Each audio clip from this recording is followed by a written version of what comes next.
Salam sukacita dalam Tuhan kita Yesus Kristus bagimu Bapak Ibu Saudara-saudaraku, sahabat renungan harian di mana saja berada. Jumpa kembali dalam renungan harian di hari Kamis tanggal 9 Maret 2023. Mari kita berdoa. Atas hari karunia-Mu ya Tuhan, kami bersyukur atas ruang dan waktu yang Tuhan juga masih karuniakan. Kami bersyukur. Sejenak kami akan membaca dan merenungkan firman-Mu, ya Roh Kudus, terangi hati dan pikiran kami untuk dapat memahami firman-Mu dengan benar. Dan kami setia berjalan pada kebenaran firman-Mu. Ampuni dosa kami, dalam nama Tuhan Yesus kami berdoa. Amin. Bacaan Alkitab dari kitab Bilangan pasal 21 ayat 4 sampai ayat 9. Ular tembaga.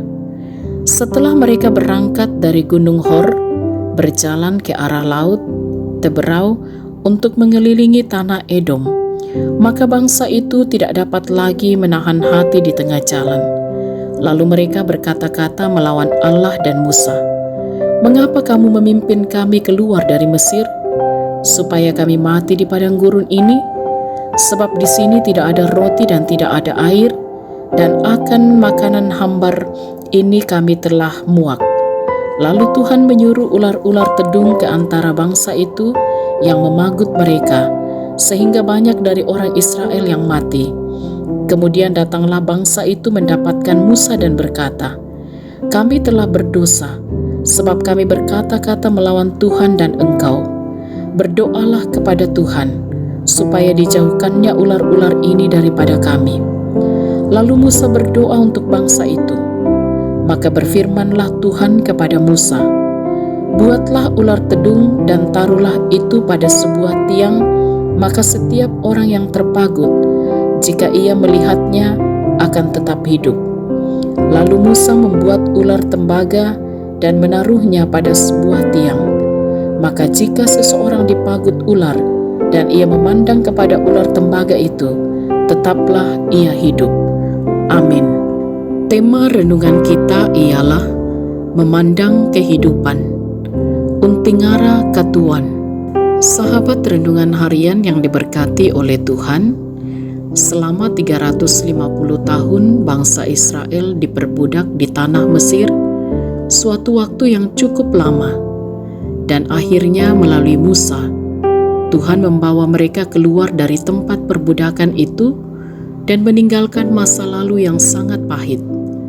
Selanjutnya Tuhan mengarahkan mereka ke tanah perjanjian yang sejak awal dijanjikan Tuhan kepada mereka untuk menuju masa depan yang cerah dan pasti. Tapi sangat disayangkan bahwa dalam perjalanan menuju tanah perjanjian, tidak jarang bangsa Israel mengalami kelelahan dan merindukan masa lalu mereka, dan akibatnya mereka memandang kembali ke belakang seolah-olah masa lalu yang dialami lebih baik daripada memandang ke depan.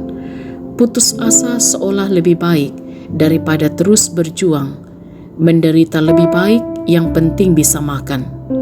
Saudara-saudara, kisah ular tembaga menjadi pelajaran bagi semua orang yang telah dibebaskan oleh Tuhan dari perbudakan dosa. Tuhan menghukum orang Israel yang telah dibebaskan dari perbudakan, namun hendak kembali kepada kehidupan sebagai budak. Ular tembaga menjadi tanda bahwa siapa saja yang memandang kepadanya akan tetap hidup, sekalipun dipatuk oleh ular berbisa. Saudara-saudara yang diberkati oleh Tuhan, peristiwa penyaliban Yesus Kristus menjadi penggenapan dari kisah ular tembaga. Siapa yang memandang atau bertobat dan percaya kepadanya akan tetap hidup walaupun ia sudah mati. Pertanyaan penting bagi kita, apakah saya dengan penuh kesungguhan senantiasa memandang salib itu? Dalam Yesus melalui pengorbanannya di atas kayu salib, kita telah dibebaskan dari perbudakan dosa. Hidup dalam kegelapan telah dituntunnya kepada terang yang penuh harapan. Karena itu, teruslah memandang kepada Yesus sebagai sumber kehidupan.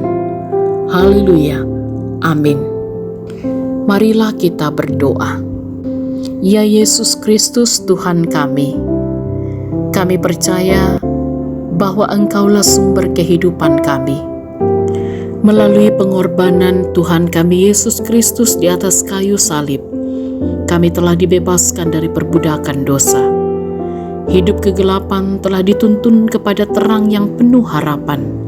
Karena itu, kiranya kami pun senantiasa memandang kepada Yesus, sumber kehidupan kami. Jaga lindungilah kami ya Tuhan, di sepanjang hidup kami, dalam berbagai aktivitas, tugas tanggung jawab dan pelayanan. Kiranya semuanya kami lakukan dalam ketaatan, kesetiaan kepada Tuhan. Dan apa yang dikerjakan, diusahakan oleh setiap anak-anak Tuhan akan senantiasa berbuah baik untuk kemuliaan bagi Tuhan saja. Anak-anak kiranya terus ditopang untuk tetap setia bertumbuh dan juga menjalani kehidupan yang Tuhan percayakan dengan baik. Juga dalam berbagai situasi dan keadaan hidup, yang sakit dipulihkan, yang berduka dihiburkan, yang berbeban berat diberi kelegaan. Dan dalam kemurahan serta kasih sayang Tuhan, yang sudah lanjut usia, menikmati hari-hari hidup karunia Tuhan, kiranya dijalani dalam sukacita damai sejahtera Allah, diberkati bersama dengan keluarga, yang menikmati pertambahan usia ataupun pencapaian-pencapaian yang boleh diraih sampai saat ini. Kesuksesan, keberhasilan juga akan senantiasa dihayati, semua hanya karena anugerah Tuhan, dan Tuhan sempurnakan sukacita setiap anak-anak Tuhan. Diberkatilah kehidupan kami bersama di tengah-tengah masyarakat. Bagi pemimpin-pemimpin bangsa kami ditopang untuk juga mampu memimpin bangsa ini di tengah-tengah berbagai kemelut hidup, bahkan di dalam berbagai situasi dan keadaan. Tuhan sumber kekuatan akan menopang pemimpin kami, mampu memimpin bangsa ini dengan adil dan benar.